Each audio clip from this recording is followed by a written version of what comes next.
کیونکہ وہ خدا پر نظر کرنے سے ڈرا۔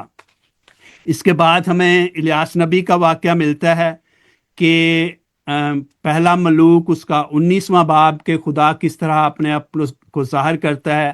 آندھی چلتی ہے، زلزلہ آتا ہے، آگ بھڑکتی ہے، لیکن خدا اپنے آپ کو باد نسیم کی آواز میں ظاہر کرتا ہے۔ لیکن یہاں بھی جب الیاس نبی کو احساس ہوتا ہے کہ یہ خدا کی حضوری کا وقت ہے یا موقع ہے تو وہ بھی ڈر جاتا ہے۔ تو ہم دیکھتے ہیں کہ پرانے عہد نامے میں خدا اپنے آپ کو ظاہر تو کرتا ہے لیکن نئے عہد نامہ کی طرح نہیں۔ وہ ہم آگے جا کر دیکھیں گے کہ کس طرح اس کی اور بھی مثالیں ہیں پرانے عہد نامے میں۔ اب بادل اور آگ کے ستون کی شکل میں خدا اپنے آپ کو ظاہر کرتا ہے کہ دن کے وقت بادل کا ستون اور رات کے وقت آگ کا ستون جو ہے وہ ان کی روشنی کرتے ہیں اور خدا ان کو رستہ دکھاتا ہے۔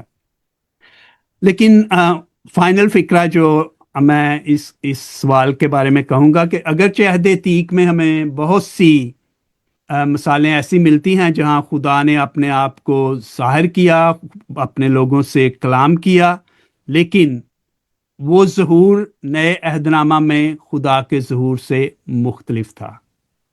خدا کی ذات ایک ہی ہے، وہی ذات اپنے آپ کو نئے عہد نامہ میں ایک مختلف طریقے سے ظاہر کرتی ہے۔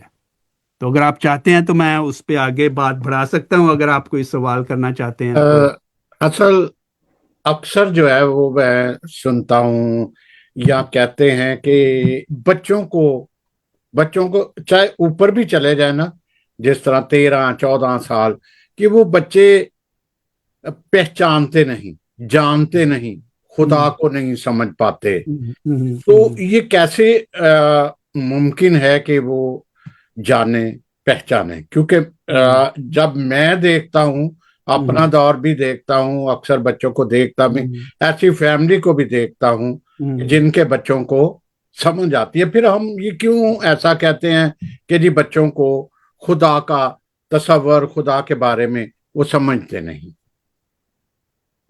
سمسن بھائی بہت اہم سوال ہے، اور یہ سوال صرف ہمارے یعنی کہ پاکستان کے تناظر میں ہی نہیں ہے، گو کہ ہم اس پہ اکثر بات کرتے ہیں۔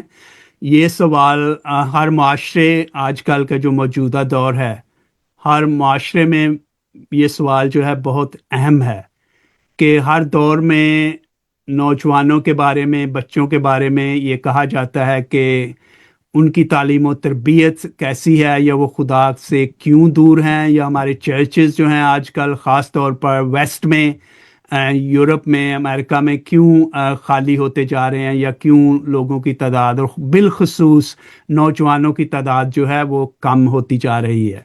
اور یہ ایک حقیقت ہے۔ اس کی وجوہات میرے خیال میں ایک سے زیادہ ہیں، لیکن جب ہم پرورش کی بات کرتے ہیں تو میرے خیال میں سب سے جو پہلی بات جو ہے وہ ہمیں گھر سے شروع کرنی ہوگی، کیونکہ گھر ہی پہلی درسگاہ ہوتے ہیں ہر لحاظ سے، ایمانی لحاظ سے، روحانی لحاظ سے، پھر دنیا میں آگے بڑھنے کے طور پر انسانی لحاظ سے، معاشرتی لحاظ سے، یہیں سے جو بیج ہے وہ بویا جاتا ہے، ایمان کا بھی، روحانیت کا بھی، اور انسانیت کا بھی۔ ٹھیک ہے؟ تو جس گھر میں ایمان کی فضا ہو، روحانیت کی فضا ہو، ماں باپ خود دعا کرتے ہوں، کلام پڑھتے ہوں، گرجا گھر میں جاتے ہوں، اور ان کی زندگی سے ایمان کی جھلک نظر آتی ہو، ان کے کاموں سے، ان کے باتوں سے، ان کے اعمال سے، تو بچے بہت کچھ سیکھتے ہیں، بنا کچھ کہے بہت کچھ سیکھتے ہیں۔ ضروری نہیں زندگی میں ہر بات جو ہے وہ کہی ہی جائے، اور کئی دفعہ ہم ایک عام مثال استعمال کرتے ہیں نا انگریزی میں، actions speak louder than words, کہ ہمارے جو اعمال ہیں وہ ہمارے الفاظ سے زیادہ بولتے ہیں۔ تو دونوں چیزوں کا ہونا ضروری ہے.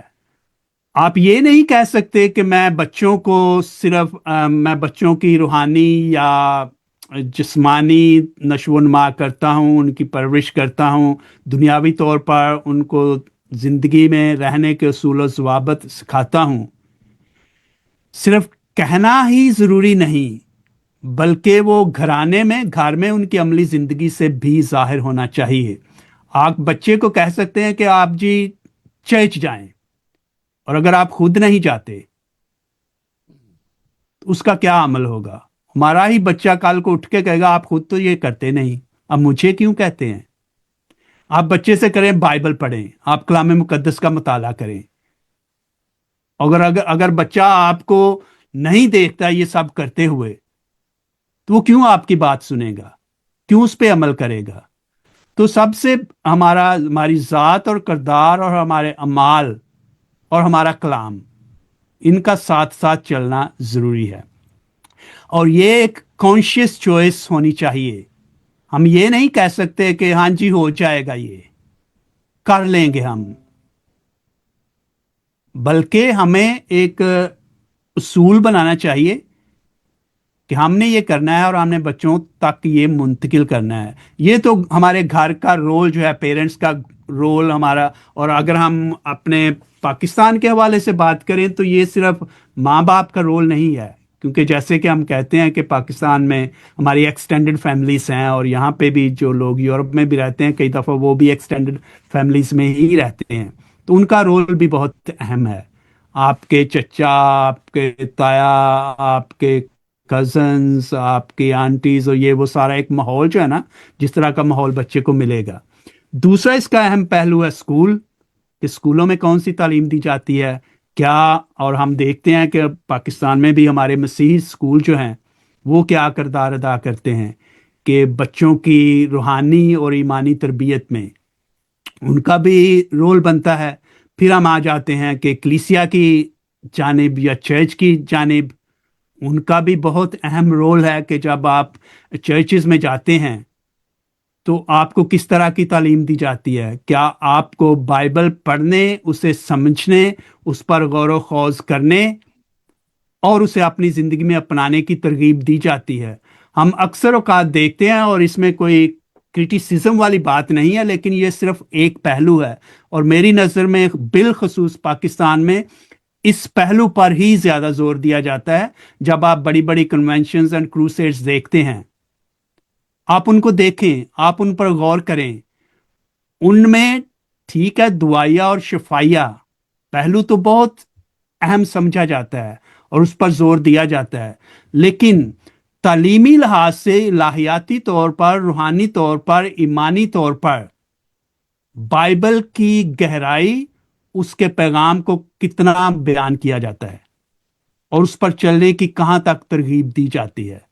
تو میری نظر میں یہ دونوں چیزیں ٹھیک ہے. دعائیہ شفائیہ کروسیڈز کی اپنی اہمیت ہے، ان میں جو معجزات لوگ جو تجربہ کرتے ہیں روحانیت کا، وہ ان کی اپنی اہمیت ہے، لیکن اس کے ساتھ ساتھ ایمان میں آگے بڑھنے کے لیے اور ایمان میں قائم رہنے کے لیے کلام مقدس کو سمجھنا، پڑھنا اور ذاتی طور پر اس پر عمل کرنا بھی بہت ضروری ہے.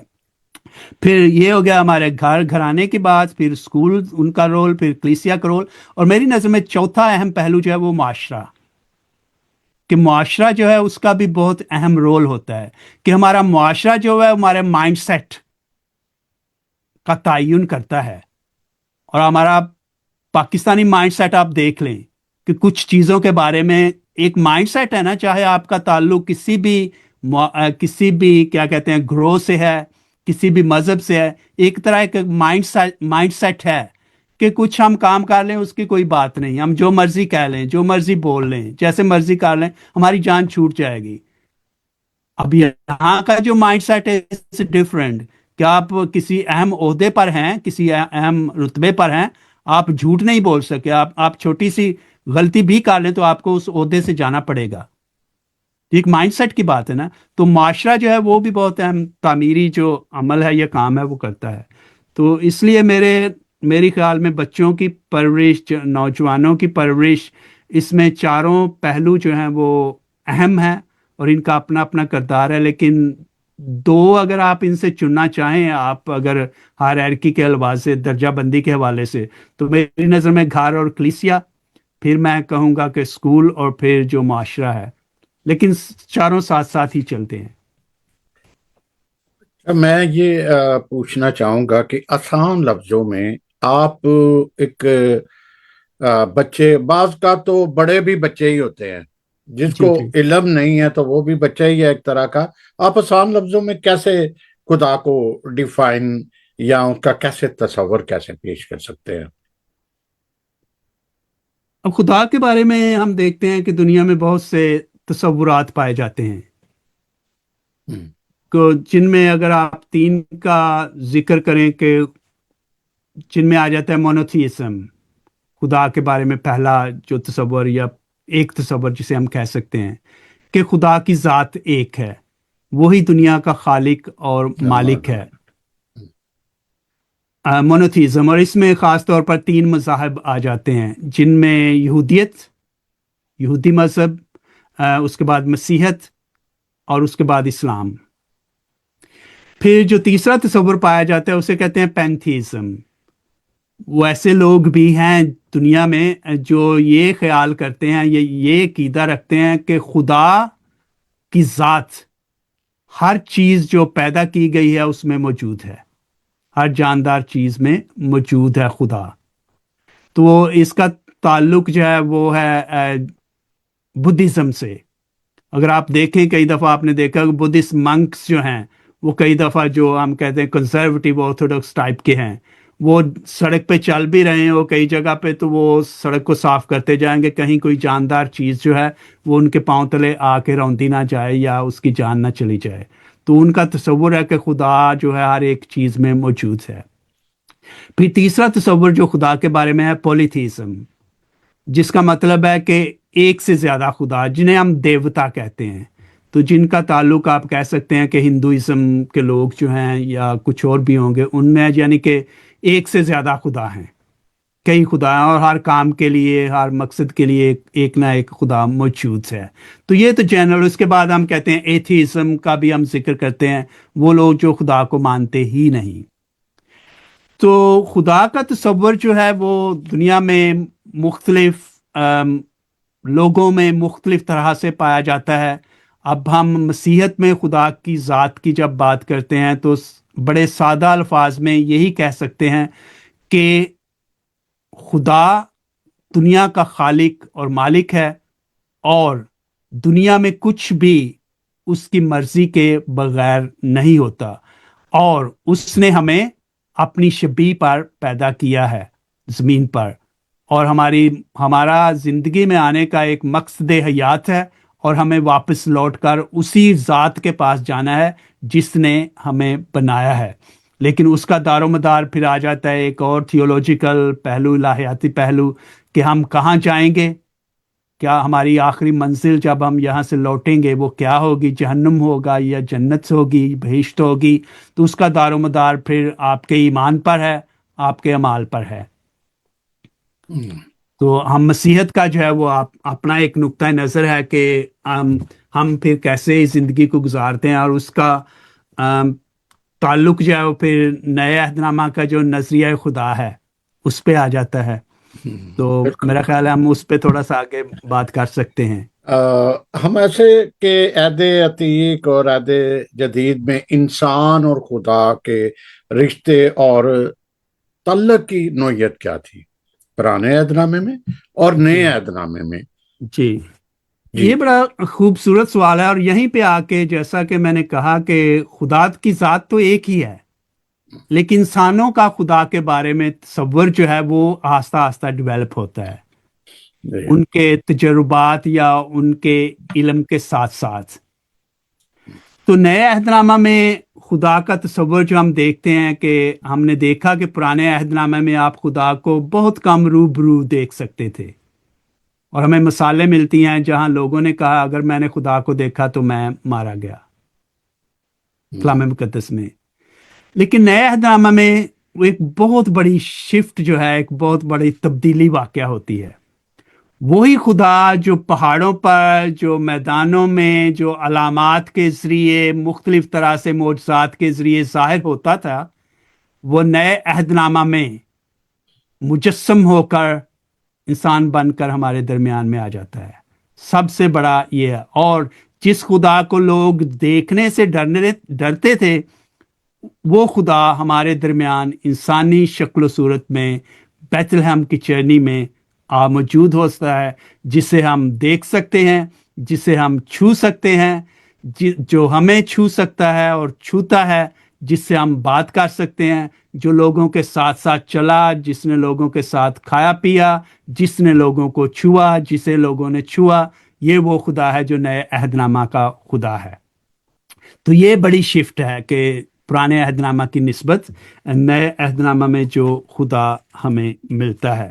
اور پھر دوسرا یہ کہ پرانے عہد نامے میں خدا کئی دفعہ حالات و واقعات اور مقامات اور شخصیات تک محدود تھا اپنے ظہور کی صورت میں، لیکن نئے عہد نامہ میں ہمیں ملتا ہے کہ وہ خدا جو ہیکل میں رہتا تھا، اس خدا نے ہمارے جسم کو ہیکل بنا دیا،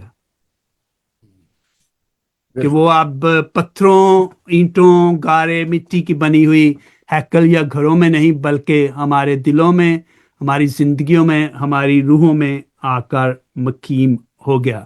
تو یہ ہے نئے عہد نامہ کا خدا۔ جی بالکل۔ اچھا، تصور جو نجات کا ایک تصور ہے دونوں میں، ہوں، عہد عتیق کو بھی اور عہد جدید میں، جو تصور ہے نجات کا، جی جی اس میں ہمیں کچھ ڈفرنس نظر آتا ہے کچھ۔ جی۔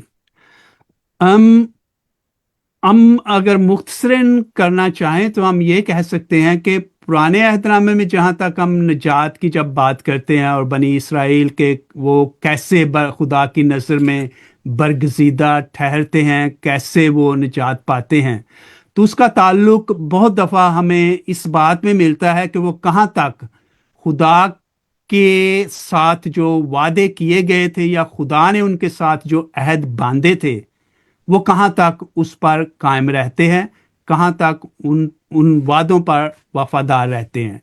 اور دوسرا پہلو یہ ہے کہ شریعت کی تابع داری یا فرما برداری، کہ وہ کہاں تک اس شریعت پر چلتے ہیں، اس پر عمل کرتے ہیں۔ تو اگر تو وہ عمل کرتے ہیں پوری طرح سے تو وہ برگزیدہ ٹھہرائے جاتے ہیں۔ پھر اسی شریعت کا اہم حصہ جو تھا وہ قربانیوں کی ادائیگی وغیرہ یا مختلف رسوم و روایات جو تھے۔ تو ظاہراً ہم کہہ سکتے ہیں کہ آپ نے ظاہری طور پر جو شریعت کے کام تھے، 10 احکام تھے، اس کے علاوہ جو دوسرے احکامات تھے، جو خدا کے عہد تھے، جو قربانیاں تھی، رسم تھی، جو پرانے عہد نامے میں ہمیں بہت خاص طور پر پہلی 5 کتابوں میں ان کا بہت تفصیل کے ساتھ ذکر ملتا ہے۔ تو جب تک کہ وہ ان پر کارآمد رہتے تھے، ان پر عمل کرتے تھے، تو وہ برگزیدہ ٹھہرتے تھے۔ یہ پرانے عہد نامے میں ہے۔ نئے عہد نامے میں نجات کی نوعیت جو ہے وہ قدرے مختلف ہے۔ وہ کیا ہے؟ سب سے اہم اور بنیادی بات خداوند یسوع مسیح کی ذات پر ایمان، اور اس ایمان کا جو اہم پہلو ہے وہ اس کی تجسیم، یعنی کہ خدا خود انسان بن کر ہمارے درمیان آ گیا۔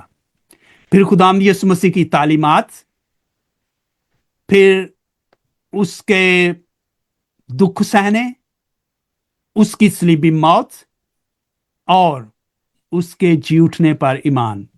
اور اس کے بعد ہم دیکھتے ہیں کہ عید پینتیکوس جو کل منائی جائے گی، کہ اس کے ذریعے جو ہے وہ ایک اظہار ہوتا ہے۔